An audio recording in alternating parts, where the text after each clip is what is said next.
اللہ کا کلام ہے اور جس کے ایک ایک نقطے، ایک ایک شاشے، ایک ایک اعراب پر ہمارا ایمان ہے۔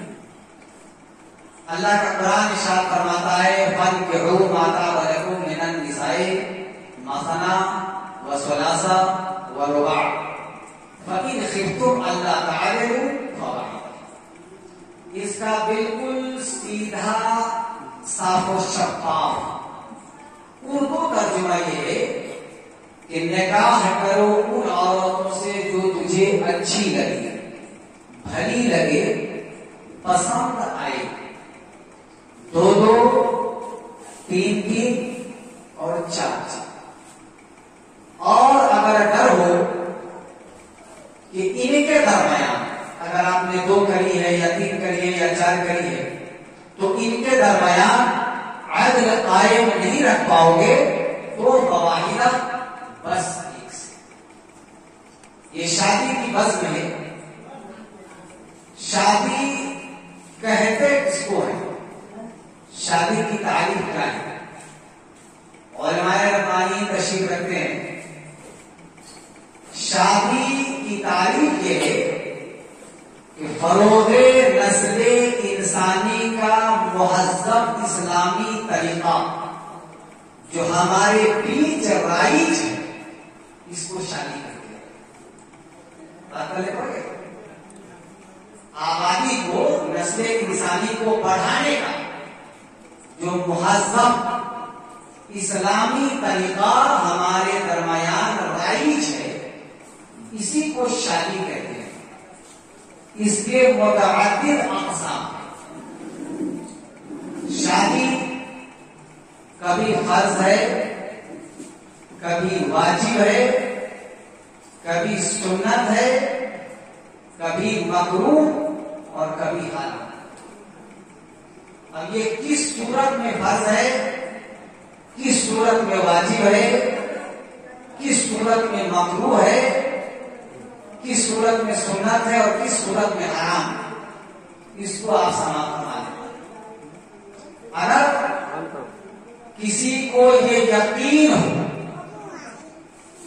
کہ اگر میں شادی نہیں کروں گا تو مجھ سے گناہ ہو جائے گا، اپنے آپ پر یقین ہو کہ اگر میں شادی نہ کروں گا تو مجھ سے گناہ ہو جائے گا، یقین ہو، تو اس صورت میں شادی کرنا فرض ہے۔ اور زن غالب ہو، گمان غالب ہو، یقین نہ ہو، گمان ہو کہ اگر میں شادی نہیں کروں گا تو مجھ سے گناہ ہو جائے گا، اور وہ آدمی مہر اور نام و نفقہ پہ قدرت بھی رکھتا ہے، تو اس صورت میں شادی کرنا واجب ہوگا۔ اور اگر اس کو یہ اندیشہ ہوگا کہ میں شادی تو کر لوں گا، گمان ہو، اندیشہ ہو، اپنے آپ پہ کانفیڈینس نہ ہو کہ میں شادی کر لوں گا لیکن بیوی کی ضروریات کو پوری نہیں کر سکوں گا، گمان ہو، اندیشہ ہو، تو اس پوزیشن میں، اس صورت میں شادی کرنا مقبول ہے۔ اور اگر یقین ہو کہ میں شادی کروں گا لیکن بیوی کی ضروریات کو پوری نہیں کر سکوں گا، پہننے کے لیے کپڑے، رہنے کے لیے مکان، کھلانے کے لیے اناج میں اس کو مہیا نہ کر سکوں گا، تو اس صورت میں شادی کرنا حرام ہوگا۔ 4 صورتیں ہو گئی۔ اب 5ویں صورت،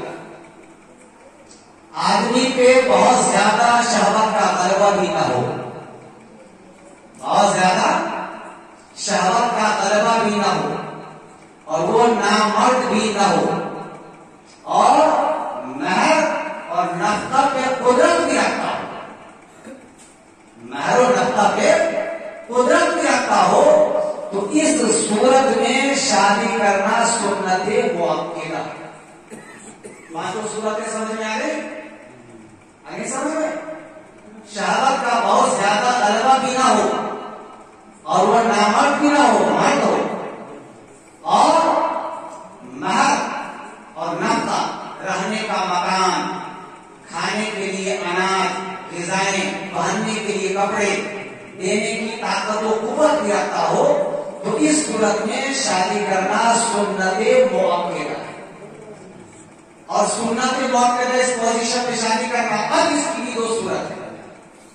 اگر کسی نے صرف نفسانی خواہشات کی تکمیل کے لیے شادی کری تو اس میں کوئی ثواب نہیں، اور شادی میں ارادہ یہ رکھا کہ میں شادی کروں گا تو رسول کی امت میں اضافہ ہوگا، کلمہ پڑھنے والے کی تعداد میں اضافہ ہوگا، اور کلام الہی پہ عمل بھی ہوگا، حکم مصطفیٰ پر عمل بھی ہوگا۔